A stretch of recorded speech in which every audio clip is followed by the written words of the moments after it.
ความเมตตาได้มันให้สิ่งดีๆต่อกันทั้งโลกเขาให้อมิตรทั้งครูบาอาจารย์เขากะทิมาให้ธรรมะนอกขนาดนอกเลยขนาดเลยทั้งครูบาอาจารย์กะทิมาให้ธรรมะให้กะทิธรรมให้คำสอนให้เข้มทิศสี่ทางเพื่อจะดำเนินชีวิตเพื่อจะดำเนินทางเพื่อจะพ้นออกจากวัฏสงสารเพื่อจะพ้นทุกข์ให้ทุกสิ่งทุกอย่างสัพพะทนังธรรมะทนังสินติการให้สนะทั้งปวงก็คือให้ธรรมะเป็นธาตุเนื้อทุกสิ่งทุกอย่างให้ธรรมะเป็นธาตุในความเมตตาเป็นสิ่งที่ให้อมตะดีกว่าสิเฮาให้ดอกไม้ให้ทูบเทียนให้นั่นให้นี่บ่พอเท่าไรสมองมันก็เหี่ยวมันก็เบิดคุณค่าไปเบิดอำนาจของมันคือเบิดส่งพลังของมันคือบางคนมีความหักทั้งโลกหักด้วยหน้าตาหักด้วยรูปร่างหักด้วยสิ่งเหล่านี้สิ่งของเบิดสิ่งของกระจากไป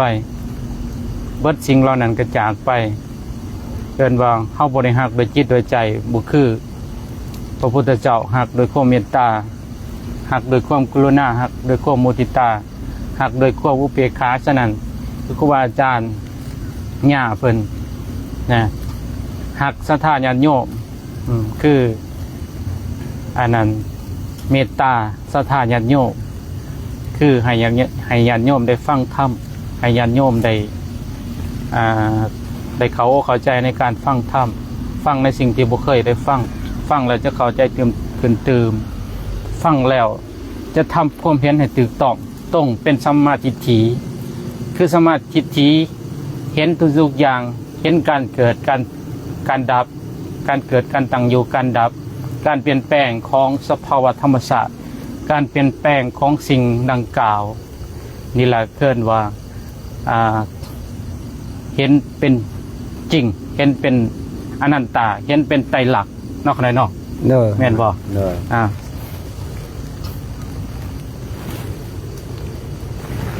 คันสิเห็นกะ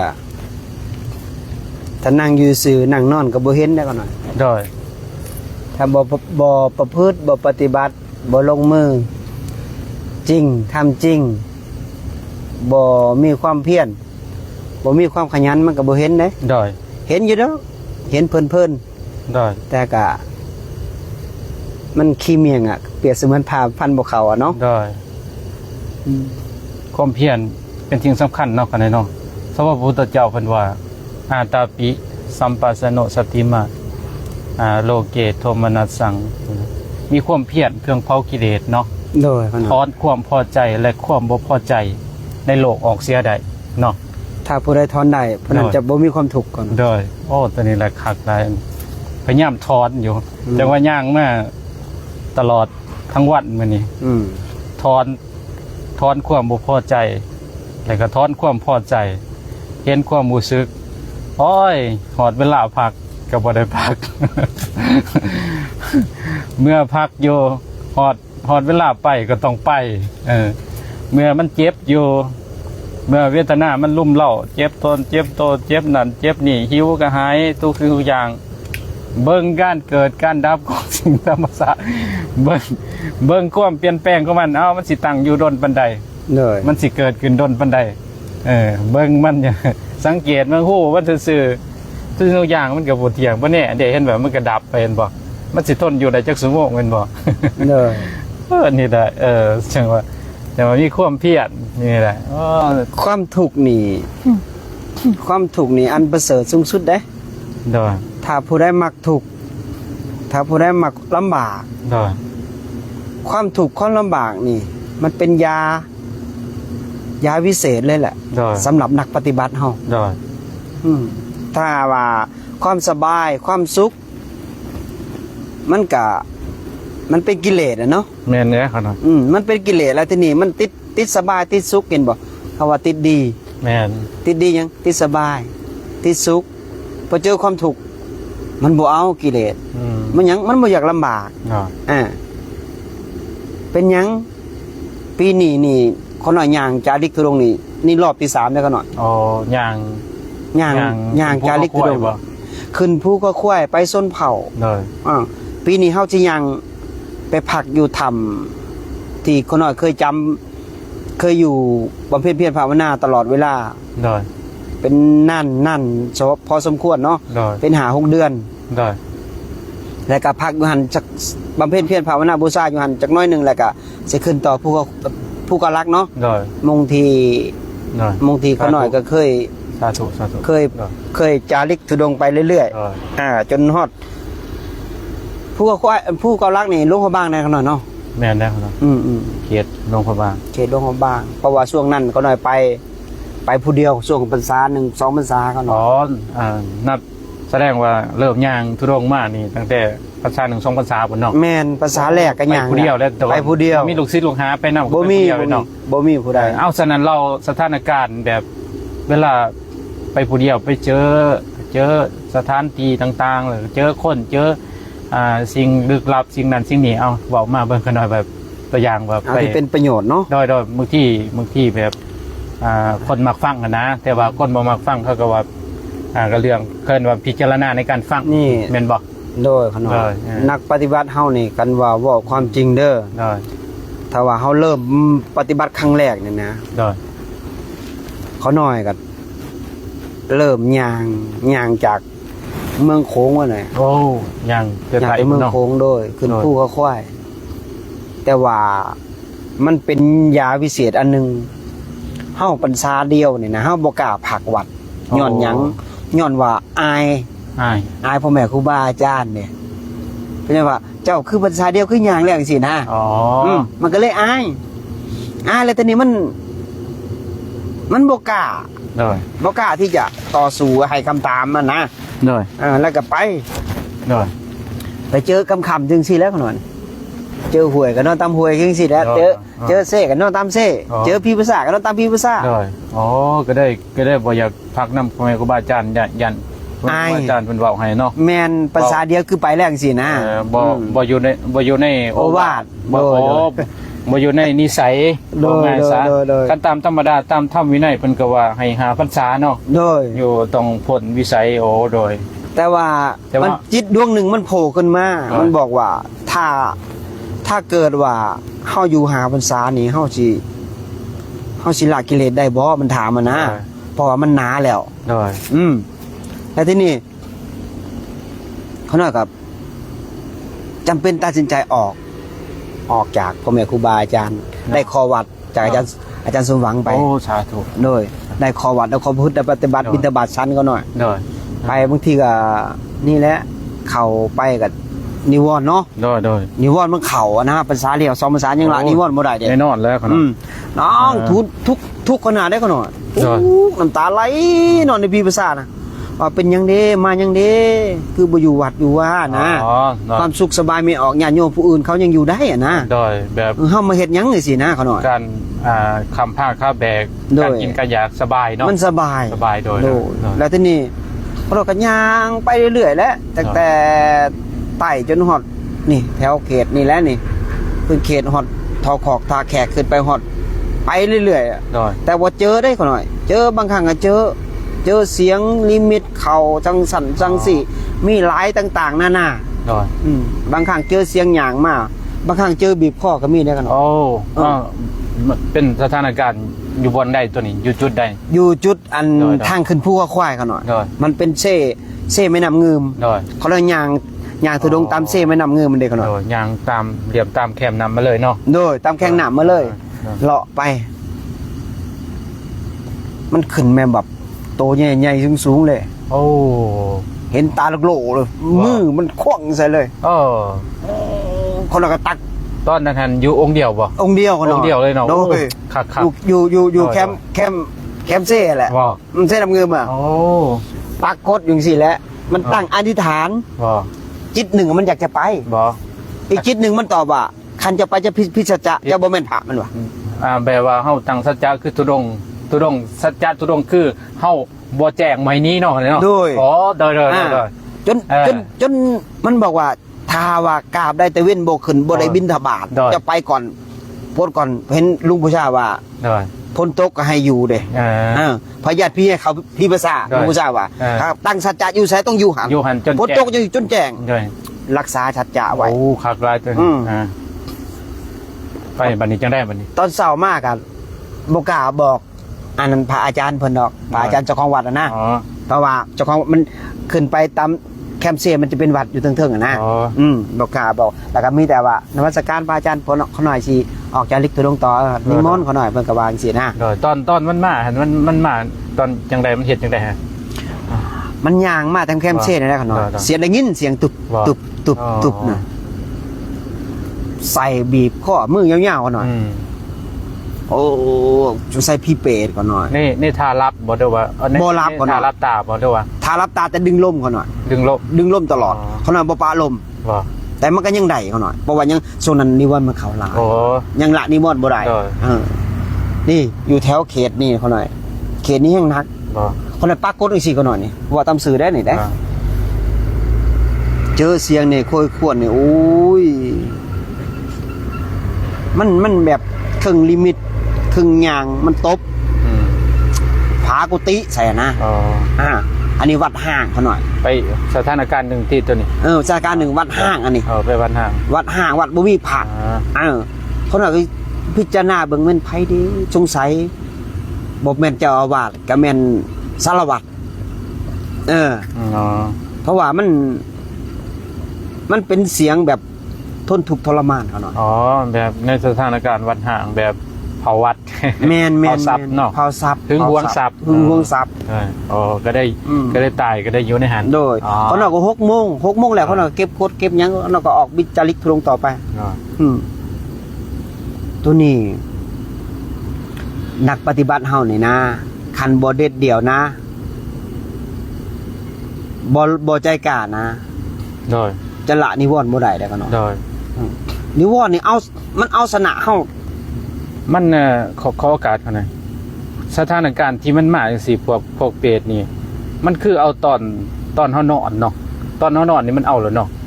ตอนนั่งนี่มันบ่ปานใดเนาะ บ่ตอนนั่งนี่ก็มาเขาหน่อย ก็มาเนาะ มาตอนนั้นกันนะ โอ้ มานี่ก็บางครั้งนี่นะ โดย มันจะสิงเฮา บ่โอ้ แต่มันสิงบ่ได้เขาหน่อยเขาหน่อยเจอเขตสารวัตรเขาหน่อย เขตท่าแขกเขาหน่อยเจอพี่เป็ดนี่ โดย แต่ว่าหลังจากเขตขึ้นไปใส่กาสี โดย หลวงพระบาง เขตนั้นจะเป็นเขตแบบว่าตามสื่อแบบว่าที่คือจังว่า เวลาเขาเจ็บปวดเนี่ยนะเขาหน่อยเนี่ย โดย ขาเขาหน่อยบวมเนี่ยเขาหน่อยนี่มันมานวดให้เขาหน่อย อันเล็กครึ่งแบบว่า โดย ตัวนี้แบบว่า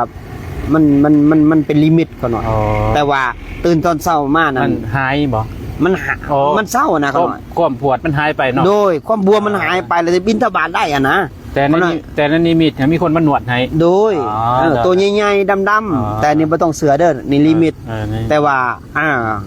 บางครั้งก็มีคนนิมนต์ได้เขาหน่อย คือไปสิไปผู้เดียวนี่มีเขามาเขาในลิมิตเขาหน่อยนี่เป็นความฝัน โดย นิมนต์พระอาจารย์คือเขาพี่ภาษาแน่จังสินะ โดย อาจารย์ย่างมาแต่ไกลพักเมื่อยก่อนจาก4-5 มื้อ โดย เขาน่ะก็หับแล้วเขาน่ะไปนอนในกลางพี่ภาษา ได้ ตอนเช้ามาเขาน่ะไปบิณฑบาต โดย ไปบิณฑบาต โอ้โดย อืม เขาโอกาสตัวนี้เขาหน่อยก็ยังเสืออยู่พระพุทธเจ้าสอนว่าอวัยภูมิ4เนาะมันจัดอยู่ในเปรตเนาะเป็นอสุรกายสัตว์นรกสัตว์เดรัจฉานเนาะโดยเขาหน่อยขั้นว่าบ่เจอกับเจ้าของเอง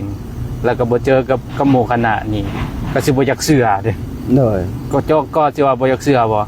เพราะว่าไปนำกันสององค์อะนะก็นอนอยู่ในปราสาทกันบัดนี้นอนไปหั่นมันไปเอาองค์นั้นก่อนนะองค์นั้นแล้วก็โหดน้อยนึง คือโหดแหละ แบบเวลามันเข้าไปนะมันสิเข้าไปบีบคอบ่สิเข้าไปหยังไงนะแล้วก็ ถืบตีนใส่ต้องโอ้มึงมาย่ามึงห้องว่ายอยู่ผู้เดียวพนาอยู่กดบนนั้นก็น้อยกันนั่งฟังอยู่นอนนั่นแหละนอนแต่ว่านอนบ่รับดอกนอนฟังเป็นยังได้องค์หนึ่งขึ้นว่าก็ได้เฉยๆไปนี่ก็ได้เงียบๆไป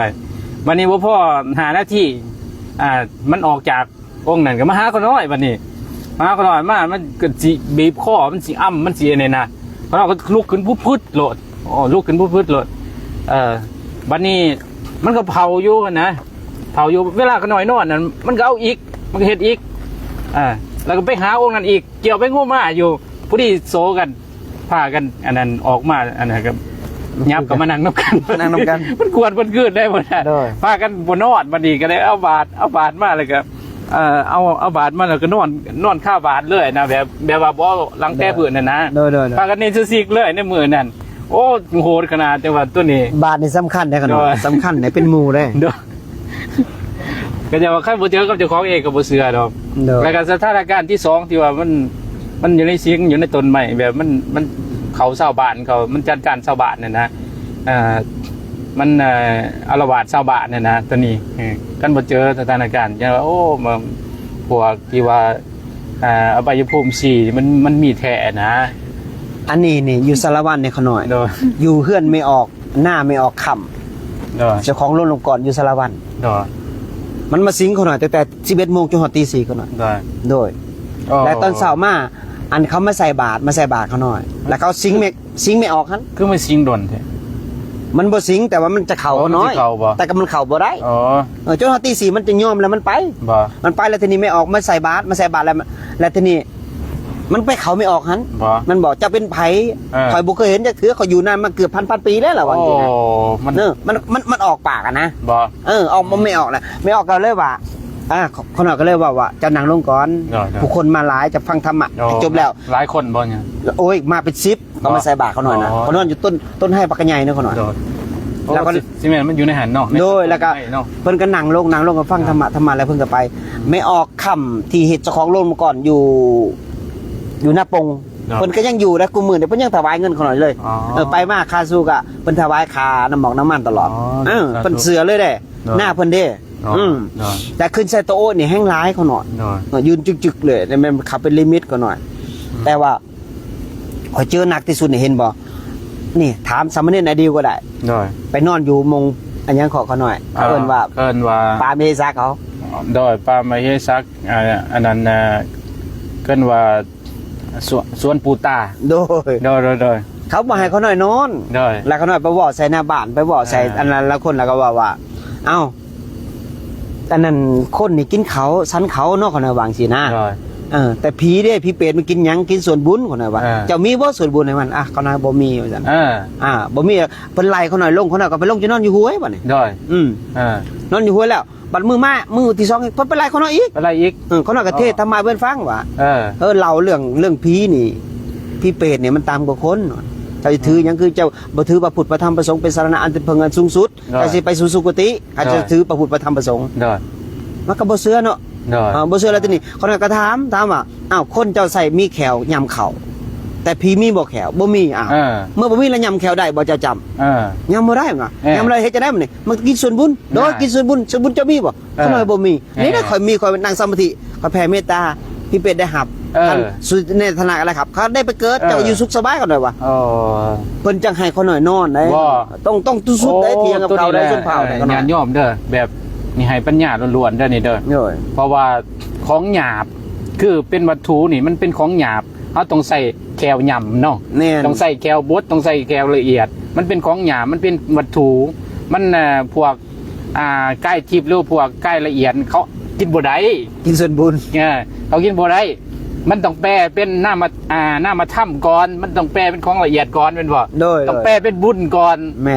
มีบุญหรืออุปมาเพิ่นไม่เหมือนเศรษฐีคันคนรวยแล้วมีบุญแล้วคันคนรวยก็สามารถช่วยคนจนได้เป็นบ่เขามีเงินเขาช่วยคนจนได้อันนี้เขาบ่มีเงินเขายังจนอยู่เขาสิไปช่วยเขาสิได้ยังเป็นบ่เมื่อบุญบ่ทันมีใกล้ของละเอียดบ่ทันมีก็ได้ซอยเข้าบ่ได้เนาะให้เข้าบ่ได้ฉะนั้นโอ้ครูบาอาจารย์เพิ่นให้ปัญญาเขาหน่อยเขาพี่ภาษาแถวส้นเผาเนี่ยเขาหน่อยว่าตำสื่อได้ อันสามเณรเขาหน่อยเนี่ยบางครั้งเนี่ยเขาหน่อยบอกว่า9 โมงเด้อลูกเด้อคอยนอนเด้อ10 โมงเด้อคอยนอนเด้อมันบ่เสือบางครั้งก็บีบคอได้เขาหน่อยนั่งโต๊ะแข็งนี่นั่งใกล้ๆลงศพนี่นะเขาหน่อยนั่งโต๊ะแข็งนี่อย่าเขาหน่อยก็เพ่งจิตไปใส่ว่าเพ่งนะไปสู่สุคติเด้ออย่าไปรบกวนเขาเด้อแล้วก็จนพอขาวจนไปปลุกสามเณรน่ะมันเฮ็ดหยังมันบีบคอมันว่ะอันนั้นซิกแล้วไปกรุงเทพแล้วบีบคอเป็นยังจะบีบคอบอกแล้วอย่านอนไปรบกวนผู้อื่นเขานั่งสมาธิอยู่พิพษาฟังไตหุงเลยก็หน่อยอยู่บ้านเกิดก็หน่อยเองนี่แหละแล้วไปแต่ละมองกันต้องนอน9 โมง10 โมงเลยเขาหน่อยนั่งสมาธิแผ่เมตตาแล้วนอนก่อนอันนั้นนั่งก่อนเนาะโดยนั่งก่อนจนฮอด10 โมงจงทำวัดก่อนเนาะเทวดาเขาบ่มาคนขี้ขลาดเด้แน่นแล้วเขาหน่อยคันว่าเจ้ามาขยันนี่เขาโมทนาบุญน้ำเขาหน่อยแน่นอนนะครับแต่ว่านี่สู่ชิดทางนี่เส้นทางนี่นะเขาหน่อยมังยางนี่นะเขาป่านี่นะเขาหน่อยจะนั่งแบบนั่งจนลมเลียจนหายจนแข็งดื้อแล้วออกมาแผ่เมตตาปุ๊บแล้วเขาหน่อยค่อยหลับ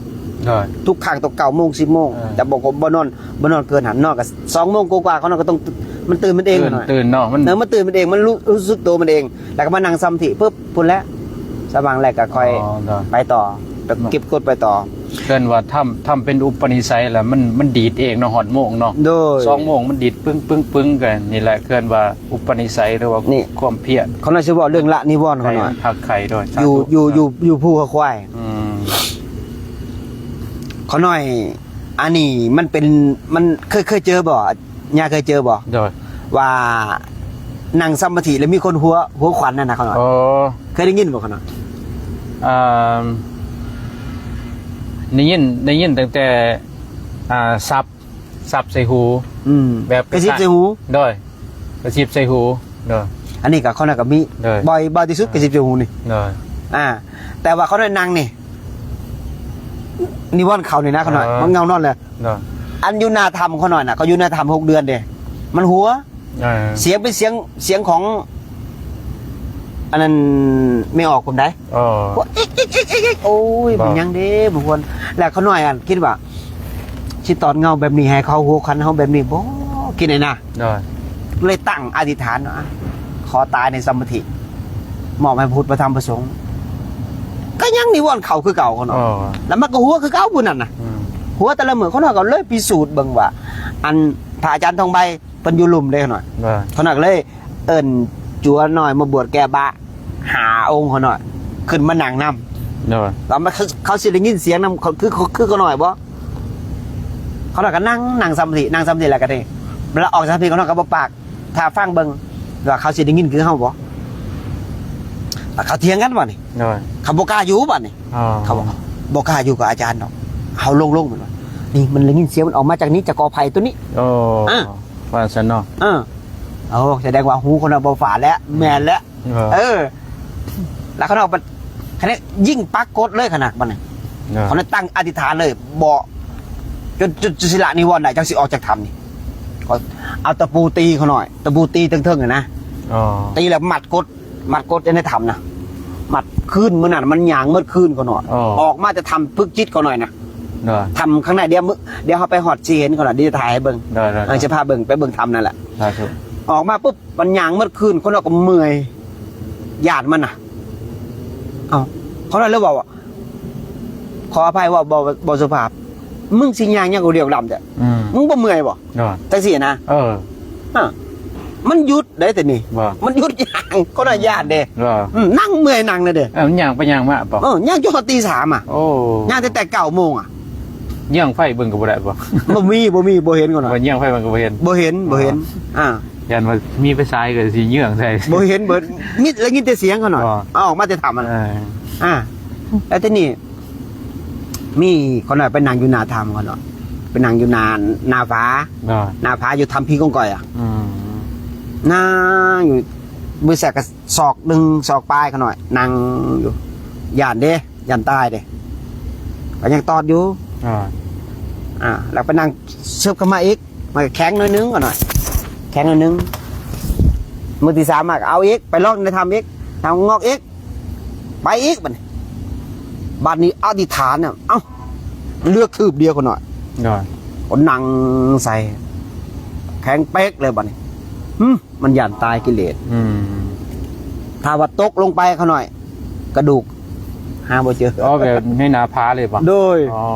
เดี๋ยวจะไปพาไปเบิ่งเขาหน่อยนาบาบางคนหน่อยนั่ง ไปนั่งต้นนาพาน่ะขั้นว่ามันอะไรมัน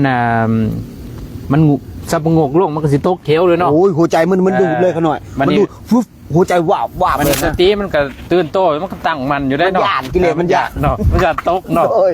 มันย่านตกโอ้เขาหน่อยป่ะ ความเป็นอัตตาแบบมันหักหักง่วนสงวนโตมันเนาะ หน่อย เกินว่ามันหักในหู มาห่างในหูเนี่ย โดยหักในหูโอ้บ่ธรรมดากว่ามันสิถอนอัตตาความยึดมั่นถือมั่นได้เนาะในหู แต่ว่าทุกข์เลยเขาหน่อย โดย ทุกข์น้ำตานี่ไหลเขาหน่อยน้ำตานี่ไหลอัดซอกอัสะนี่เขาหน่อยนั่งนี่กศิละนิวรณ์นี่เขาหน่อย อ่า เขาหน่อยบ่ได้ใส่นะเขาหน่อยปล่อยได้หน่อยอันแขนนี่ออกจากสมาธินี่ดำเมิดเขาหน่อย บ่ อยู่ภูเขาควายน่ะยุงมันบ่เป็นยุงตัวใหญ่ได้เขาหน่อยยุงตัวน้อย อ๋อ แต่ว่าตัวน้อยตัวดำๆน่ะเขาหน่อย โดย ครบแบบแสบขนาดเลย โดย เออ แต่ก็บ่สนมันเนาะ บัดบางมงมันก็ตัวใหญ่ได้เขาหน่อย อ๋อ แต่ว่ามงบ่อน้ำนั่นคนเนี่ย7 มื้อ 7 คืน ยอมครับ ทรมานจนน้ำตาไหลเลยเขาหน่อย สาธุ ย่างทางดำๆมาเขาหน่อย อนุโมทนาบุญนะ ย่างทางดำจนขาวเขาหน่อย อืม ดูผู้กับควายนี่ตอนนั้นมาโอ้เจอลมละเอียดเขาหน่อย มันนิ่งเขาลมหยาบหายไป ลมละเอียดเขาปุ๊บแบบอันน้ำห่อนพดอะเขาหน่อยมันเป็นควันเห็นบ่สังเกตบ่ปุ๊บหายปุ๊บแข็งไปเลยลมเอียดหายปุ๊บนั่ง3-4 ชั่วโมงนี่เจ้าจะริมรสชาติด้วยความสุขโอ้ยเห็นแต่ความเกิดดับเห็นแต่ความสงบนี่เห็นให้มันเกิดเห็นทุกสิ่งทุกอย่างเลย เห็นสัจจะความจริงเขาหน่อย โดย ถ้าไพ่หนังได้3-4 ชั่วโมง4-5 ชั่วโมงนี่จะเห็นเลยว่าน้ำใสแบบเป็นแบบใดจะเห็นทุกสิ่งทุกอย่างเขาหน่อย ความสงบสุขเนี่ยโอ้ยเงิน100 ล้านซื้อบ่ได้เขาหน่อย โดย นั่งด้วยทำในมิ้นบางคนเข้ามาในนั่งน้ำตาตกน้ำตาไหลนะเขาทำตัวนั้นมันหนาพึกเดียวกันหน่อย ต้นไม้ใหญ่หลายแล้วก็ว่าตำซื้อมันมีลิมิตก็ได้เขาหน่อย โดย ลิมิตมีผ้าอันใส่ผ้าสีดำเขาหน่อยมาม่นเขาหน่อย และมีคนติดตามเพิ่นได้ขี่ม้าสีดำมานิมนต์ไปบิณฑบาต โดย อันนี้เป็นลิมิตเด้ออย่าเสือเด้อนี่บอกเล่าสู่ฟัง โดย แต่ว่าเขาหน่อยไ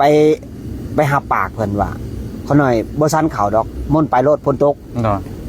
ฝนตกหน้าถ้ามันแห้งเด้ โดย ฝนตกจะมาม่นกันไปคงสิคือว่าคงสิเป็นหยังสักอย่างเนาะ โดย ว่าสิลองเฮาสิทนสิย่อมตายบ่หรือว่าย่อมอดจังซี่นะ แม่นค อะ รับ ไรสิเป็นจังไดก็บ่เฮาก็บ่ฮู้จักคือกันแล้วทีนี้เขาหน่อยบ่ไปเขาหน่อยสิอดเขาว่ะตอนสามมาเขาหน่อยก็บ่ไป โดย พอดีครูบาขออีก 2-3 มื้อครูบาขอบ่เห็นเขาหน่อยลงไปครูบาขอเอาเขามาให้เขาหน่อยสัน อ๋อ ให้เขาสันก็สันมันมีน้ำผึ้งมันมีหยังกันหน่อยพอได้สันพอได้อยู่รอดสันแต่น้ำมันก็เฮาบ่ได้เฮ็ดงานหยังนะหยังจงกรมนั่งสมาธิมันสันหยังก็สันพออยู่ท้อง แม่นนะครับ ถ้าเกิดเฮากินอิ่มนะเขาหน่อย จะนั่งสมาธินิวรณ์จะเข้านี่นักคนเฮาพึกใหม่เด้อเขาหน่อยเด้อ แม่นนะครับ เด็กๆเพิ่งใหม่ด้วยคนนอกกับใหม่คือกันนั่นแหละ แต่ว่าเฮาเคย ไม่กินหลายเนาะ เคยผ่านมานะเคยผ่านมาแล้วก็ทีนี้มันละนิวรณ์ยากถ้ากินหลายนะนิวรณ์จะเข้า กินน้อย นั่ง นอน ปุ๊บ น้อยเนาะ โดยนั่งปุ๊บแล้วก็นิวรณ์เข้าปุ๊บ อืม ความคิดมันลุ้มเข้านี่ อืม ลุ้มเข้าแล้วก็เข้ากับฟุ้งซ่านแล้วก็ออกจากสมาธิก็หน่อย จังหวะกลัวสิได้มาถึงจุดนี้กลัวสิได้ภาวนามาถึงขั้นนี้ผ่านหลายสิ่งหลายอย่างผ่านอุปสรรคนานาประการมีหมอกมีมิดผ่านจังสันจังสีความทุกข์ความลำบาก โดย กลัวจะเข้าถึงความสงบเช่นว่าสินะกลัวถึงเขาถึงศาสตร์จังสันศาสตร์จังสี่อย่างน้อยก็เอาศาสตร์เนี่ยเป็นหล่อเลี้ยงเป็นเครื่องหล่อเลี้ยงจิตใจนะคันบ่มีกระแสศาสตร์เรียกว่ากระแสจังสี่เขาก็บ่สามารถคมกิเลสคมนิวรณ์คมอันนั้นคมบันนี้เนาะต้องอาศัยสมาธิศาสตร์ อาจารย์ ความสงบด้วย ตามนี่แต่ว่าเนี่ยว่าเรื่องซ่านนี่เป็นหยังแต่ว่า เวลาเขาหน่อยไปตรวจหาหมอนี่ โดย เป็นวินแทบสิตายเนี่ยนะเขาหน่อย ไปกวด2ห้องหมอเขาน่ะห้องหมอแรกเขาก็บ่เห็นหยัง โดย เลือดก็ปกติ ความดันก็ปกติเบาหวานก็ปกติบ่มีหยังเขาหน่อย โอ้ จัดยาบ่ถึงแล้วมันบ่มีหยัง ว่า อ่า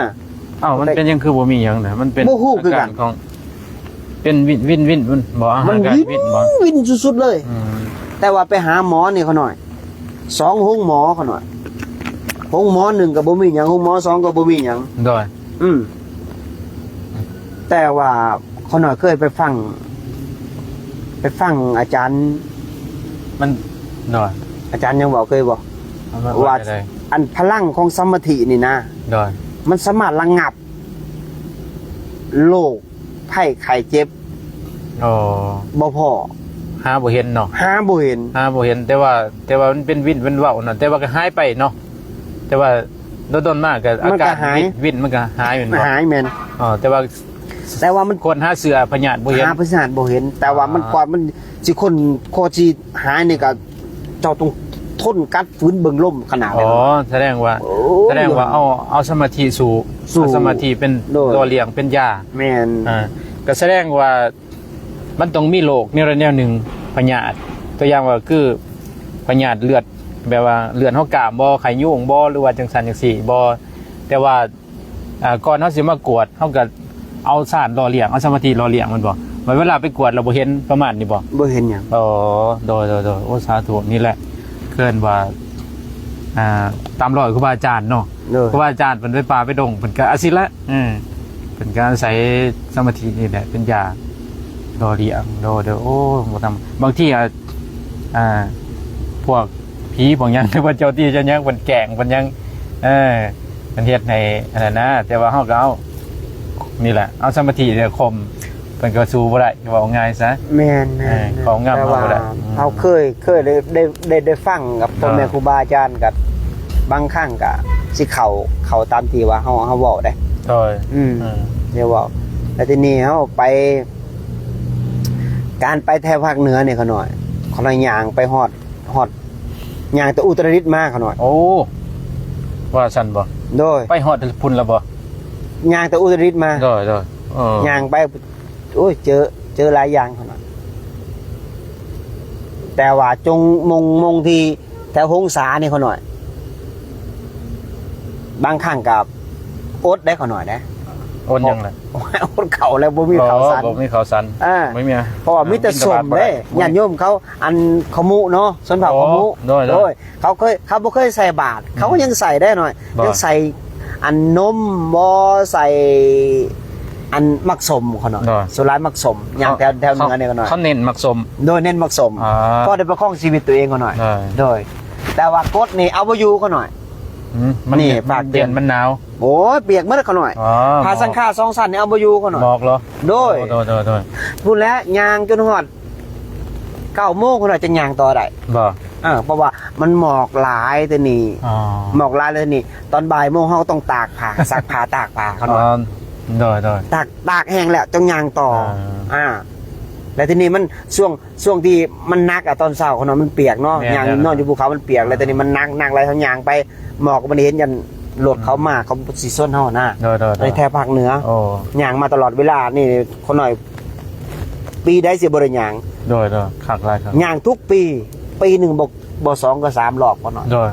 แต่ว่าช่วงก่อนบ่ได้มีโซเชียลบ่ได้มีโทรศัพท์จังซี่เนาะ บ่ได้ใส่ถ้าผู้ใดใส่โทรศัพท์พึกใหม่ๆนะ โดย จะบ่ได้หยัง จะบ่ได้สมาธิเลยย้อนหยังอันนี้แต่บางคนเด้อก็หน่อยเด้ออันนี้ว่าเฉพาะเขาหน่อยได้อันนี้ว่าเขาหน่อยเพราะว่าเฮาเบิ่งแต่มันส่งจิตออกนอกได้เขาหน่อย แม่นกันหน่อย ส่งจิตออกนอกแล้วทีนี้มันบ่เฮ็ดให้จิตเฮามีพลัง โดย เพราะว่าความคิดนี่ความปรุงแต่งนี่ขันส่งจิตออกนอกแหละกำลังจะบ่มีเปรียบเสมือนกับเขาตักน้ำใส่ขุนี่มันหัวกันหน่อยมันจะเต็มบ่ แม่นนะ มันบ่เต็มเมื่อมันบ่เต็มพลังมันก็จะบ่มี เดี๋ยวมาสาดแบตอีกแล้วก็หัวออกอีก แม่น แล้วก็เติมอีกเข้าไปแล้วก็ แม่น หัวออกอีกเนาะ โดย มันสุดท้ายมันบ่ขึ้นบ่เกินนะมันก็อันนี้เนาะมันก็เสียเวลาไปซื่อๆ โด เนาะ ยอันนี้สนอยว่าสำหรับเขาหน่อยเด้อบ่ได้บ่เกี่ยวกับผู้อื่นเด้อสำหรับประสบการณ์เขาหน่อยเอง โดยฉะนั้นต้องมี ให้มันมีเครื่องอยู่ก่อนเนาะ โด ให้ ย มันมีหลักมีเกณฑ์ก่อนให้มันได้ 4 ปี สแตนดาร์ดก่อน 4 ปี บ่ได้มาทานก่อนเนอะ บ่ได้ใส่โทรศัพท์ โอ้ 4 ปี โดยสาธุ4 ปี แต่ว่าเฮาการจาริกธุดงค์นี่บ่ประเสริฐสูงสุดได้ แม่น พระอาจารย์จรัญเพิ่นก็ยังเว้าเพิ่นเป็นพ่อแม่เป็นครูบาอาจารย์ โดย ที่เพิ่นสอนเฮาไปจาริกน้ำเพิ่นนี่นะได้ความรู้ได้เสียงกระทบได้ปัญญา แน่นอน ทุกสิ่งทุกอย่างไปละอันอัตตาได้อยู่นั่นมีเดียกันย้อนเพิ่นได้เขาหน่อย โดย ย้อนอาจารย์คันพาไป โดย อาจารย์จรัญพาไป โดย แล้วก็ไปถล่มอัตตาถล่มเฮาเห็นมาเลยเขาหน่อยโล่งมาเลย อ๋อ อัตตาถล่มนี่จะเห็นมาเลยทุกสิ่งทุกอย่างน่ะเห็นสัจจะความจริงเลยเกิดแก่เจ็บตายเลยคู่มือนี่มันไอ้หยังที่เฮาไปบ่ได้ไอ้หยังเฮาที่บ่เห็นไอ้หยังย้อนอัตตาเขาหน่อย โดย ย้อน มัน อัตตาย้อนทิฏฐิมันน่ะย้อนความบ่ย่อ มันมืดบังเนาะ มันบังทุกสิ่ง เว ทุ ลาก อ อั ย่าง ตรามันเบิดไปมันก็สิเห็นทุกสิ่งทุกอย่างจะแจ้งเนาะ โดยเขาหน่อย โอ้จังหวะ ต้นนี้แหละ ได้สาธุอนุโมทนาคุณครับจังหวะการทุรงค์มันโอ้ตัวอย่างเนาะมันกระทบเนาะกระทบหลายสิ่งหลายอย่างทั้งนอกทั้งในความบ่พอใจความพอใจนี่ก็แต่นี่แหละกันเนาะจังว่าการคันบ่มีเครื่องอยู่ว่าง่ายสาคันบ่มีอันนี้ก็วุ่นวาย เห็นว่าเนาะ โดยจังว่าเฮาต้องสร้างให้มันใจมันสงบก่อนเนาะ โดย โดยอันที่ข้อความบ่ได้ตอบก็บางครั้งก็พากันอาจจะ ให้ญาติโยมมาตอบกันเองบ่ ตอบกันเองอย่าโยมตอบกันเอง เพราะว่า แฟนคลับที่ว่าได้ฟังครูบาอาจารย์มาก็ตอบให้แน่เนาะซั่นเนาะ ตอบให้แน่ เพราะว่า ตอบ ผู้บ้าเขาพี่ภาษานี่ เขาเพื่อหยังเพื่อให้ทุกคนเตือนสติทุกคน ว่าพี่ภาษานั่นคือบ้านเก่าเฮา โดย จังสุดท้ายเฮาก็ต้องตายอยู่ในพี่ภาษาก่อนเฮาสิตายเนี่ยเฮาก็ต้องฟังอริยทรัพย์ตัวเองได้ โดย คันเฮาบ่มีอริยทรัพย์เฮาไปไสบ่ได้ได้เปรียบกับจึงมันโลกอยู่โลกภายนอกเนี่ยเฮาบ่มีเงินเฮาก็ไปไสบ่ได้มันบ่ แม่นแน่เนาะ เพราะว่าค่ารถเฮาบ่มี โดย อ่า อริยทรัพย์ อริยทรัพย์เฮาบ่มีเฮาก็ไปไสบ่ได้ศรัทธาศีลจาคะปัญญาเนาะครับเนาะ โดย อริยทรัพย์ตัวนี้ เพราะว่าบางคนกับอันคนที่ต่อว่าครูบานั่นก็ครูบาให้อภัยเด้อเพราะว่าหยังครูบา ฟังแต่ซื่อเนาะครับเนาะเมต โด ตาย เม เนาะ ตตาโดยเมตตาบ่ต้องว่า เพิ่นให้อภัยเพิ่นบ่ ให้อภัยบ่เอาหยังเพราะว่าปล่อยวางทุกสิ่งทุกอย่างเนาะเพราะว่าเฮาเกิดมารวมโลกก็คือพ่อคือแม่คือพี่คือน้องคือกัลยาณมิตรกันทุกสิ่งทุกอย่างเนาะ แม่นแล้วกันนะนามสกุลเดียวกันเด้ โดย นามสกุลหยังเกิดแก่เจ็บตายนํกันนี่แหละ โดย นามสกุลของแท้เนี่ยเฮา อืม เอาสิเอาโทษเอาเครื่องเอาจังซั่นจังซี่มันก็เพิ่นบ่เอาเนาะ แม่ เอาไปเห็นหยังซั่นนะก็ได้ให้อภัยกัน เพราะว่าครูบาบ่อยากมีหยังต่อไปอีกแล้วเนาะ โดยสาธุ บ่อยากมีหยังต่อไปบ่อยาก อยากจะจบในชาตินี้ โดย จะเดินเช่นตามเส้นทางของพ่อที่พ่อวางไว้ โดย จะบ่ออกนอกลูกนอกทางจะย่างตามเพิ่นเห็นบ่ปีหนึ่งย่างธุดงค์ 3-4 ครั้งเป็นหยังย้อนว่าบ่อยากให้กิเลสมันได้สบายเนาะขน้อย แม่ เนาะ แม่ขน้อย อยากละ โดย สร้างประโยชน์ให้แก่สังคมแล้วสร้างพระพุให้ ทำประโยคท่านแล้วก็ทำประโยค ตนเอง โดย ตัวนี้แหละ โดย เพราะว่าคันเกิดพ่อแม่ครูบาอาจารย์หรือว่าผู้ที่อยากประพฤติปฏิบัตินำกันก็ นิมนต์ ขอนิมนต์เนาะ โดยนิมนต์ ขอ เลย นิมนต์เพราะว่า อ่า จะขึ้นไปภาคเหนือเนาะ โดย เขาเนาะ โดยสาธุ จะไปเก็บตัวอยู่ถ้ำที่เคยอยู่เพราะว่ายังจะไปแผ่เมตตาคือว่าไประลึกถึงมงที่เฮาเคยอยู่เนาะเขาเนาะ โดย เพราะว่ามงที่เฮาเคยทนทุกข์ทรมานอดเข่า โดย แบบ แบบ แบบสลิดเนี่ยเนาะ จนสันยังบ่อยากได้ก็หน่อยอดเข่าก็จนตาลายอะว่าซ้ำ สุด กัน ท้าย ซ้ำขน้อยอดหาวันนี่ก็ยังพอแห้งเลยนะ หาวันนี่อดมาแล้วหาวันนี่ นี่จะซิกกับจนพ่อแม่ครูบาอาจารย์บอก อาจารย์ประโมทว่าเฮ้ยอย่าให้มันอยู่เลยเงี้ยเดี๋ยวมันจะปวงไง อ๋อ บอกอาจารย์สมหวังน่ะ โดย เออ อ่า ให้มันไปบ่ยอมไปเด้รู้ด้วยความดื้อได้ขนาด โดย มุ่นต์ไปจิตนิมนต์น่ะบ่ยอมไปนำเพิ่นน่ะ โดย ย้อนหยังย้อนว่าเพิ่นสงสารเฮาบ่อยากให้เฮาเป็นอย่างอื่นน่ะนะ โดย อยากให้เอาเฮาไปนำแล้วทีนี้เฮาบ่ไปแล้วเฮาเป็นคนดื้อเด้ โดย ดื้อแล้วทีนี้เฮามีลูกศิษย์มาลูกศิษย์ดื้อกับเฮา โดย มันตอบแทนกับตันดาเลยเนาะ กรรม กรรม กรรมนี่แหละเกินว่ากรรมโอ้ ย้อนหยังย้อนว่าตั้งสัจจะไว้7มื้อ โดย บ่นอน7มื้อมันได้หามื้อได้คืนที่6บัดนี้ อ่า เพิ่นสิชวนไปห้วยมันจะผิดสัจจะอีก2คืนบ่ บ่ ได้ ได้แน่นอน บ่ได้ เพราะจนไปกินนิมดนั่นบ่ โดยตอน อ๋อ ตอนนั้นจะอยู่เด้ โดย อะไรจะไปแทนเขาน้อยเด้ แม่น โดย แท้ ไปแทนเขาน้อยอ่า โอ้ บ่ยากบ่ไปเนาะ เนาะพอย้อนหยังบ่แม่นว่าเฮาดื้อก็ดื้อกับแม่นกิเลสมันบ่ยอมเนาะ แม่นนะ ถ้าว่ายอมก็จบได้แต่เพิ่นสอนเฮาทุกสิ่งทุกอย่างแล้ว เบิ่งลมเบิ่งจิตเพิ่นสอนแนว โดยโดย แต่เฮาบ่ยอม อืม นี่นะเบิ่งจังได๋เบิ่งจังได๋ก็บ่เห็นลมจักเทื่อนี่นะเออ เนาะ แม่นบ่ อืม เบิ่งจังได๋แบบบัดสุดท้ายมาเฮาเห็นแล้ว เห็นลมละเอียดเห็นลมหายไปลมบ่มีแล้ว เข้าสมาธิได้เฮากินฮอดเพิ่นนำนี่ อืม เปรียบกับเสมือนเพิ่นเป็นพ่อเฮาเลยอ่ะ แม่นนะ กราบตีนกราบหยังโอ้ยห้องน้ำเพิ่นนี่ จกเลยเนาะ โจกเลย อืม บ่ได้เฮ็ดน้อยหนึงก็ดีใจ แม่นนะ ตอนเพิ่นอันน้ำตาไหลนั่นตอนเพิ่นเจ็บตาน่ะเขาหน่อย โดย ได้อุปถากเพิ่นน้อยเดียวโอ้ภูมิใจเลย อืม เหมือนกับโอ้ชาตินี้ได้ตอบแทนน้อยหนึงก็ยังดีใจ โดยโดย ได้ฟังคำสอนเพิ่นนั่งเป็นองค์ประธานแต่ละมื้อนะโอ้ยพระอาจารย์สมหวังให้ลูกศิษย์ลูกหาเพิ่นบ่ออกจากสมาธิเฮาก็บ่ออก โดย นี่ถือว่าเป็นพ่อแม่ครูบาอาจารย์ครับสุดยอดเลยได้ นั่งปกได้ดีเนาะ นั่งโป๊กได้ดี28มื้อคนน้อยอยู่น้ำเพิ่นคนละได้ความรู้อย่างมากมายมหาศาลเลย แม่นนะ ครับพระอาจารย์ทองใบแต่พวกมือนี่ก็ได้ออกจากเพิ่นแหละก็บ่ได้ไปหาไปกราบไปไหว้เพิ่น ไปบางส่วนเนาะ เราไปบางช่วง เออ ไปบางช่วง ถ้าใครอยากประพฤติปฏิบัติก็นิมนต์เด้อเขาหน่อยเด้อ โดย พระอาจารย์สมหวังพระอาจารย์ทองใบ แต่ก็ทุกที่อ่ะมึงได้มีปฏิบัติก็ไปได้หมดเขาหน่อย โดย แต่ว่า บ่แม่น ไป สปอร์ตเตลเป็นเนาะ บ่แม่นเฉพาะแต่ว่าทุกที่มีทุกที่ทุกหมอง อืม และนี่ก็เขาหน่อยก็ย่างก็ใครอยากรวมนํก็